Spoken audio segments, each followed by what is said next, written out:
आऊज़ु बिल्लाहि मिनश्शैतानिर्रजीम बिस्मिल्लाहिर्रहमानिर्रहीम। खुदा करे कि मेरी अर्ज़े पाक पे उतरे, खुदा करे कि मेरी अर्ज़े पाक पे उतरे वो फसले गुल जिसे अंदेशा ज़वाल ना हो।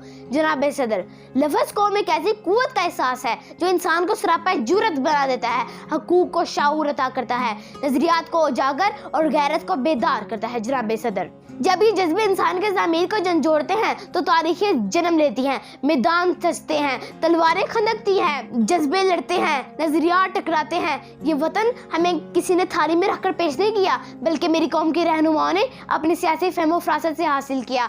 एक अरसे तक बरज़गीर के लोग कटते और पिसते रहे, यहाँ तक कि पूरी 18वीं सदी इसी कश्मकश में मुब्तला रही।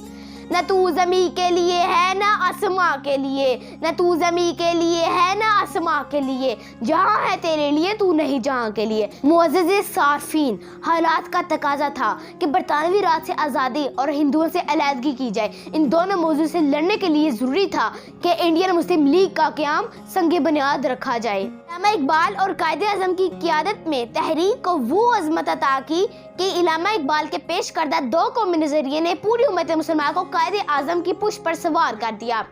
23 मार्च 1940 को मिंटो पार्क लाहौर में इंडियन मुस्लिम लीग का इजलास वो तारीख साज और यादगार था कि शेर बंगाल फजलुल हक ने खुद मुख्तार रियासत के क़याम की तहरीक पेश की। इस करारदाद को करारदाद पाकिस्तान कहते हैं। मेरा पाकिस्तान, हमारा पाकिस्तान, हम सब का पाकिस्तान।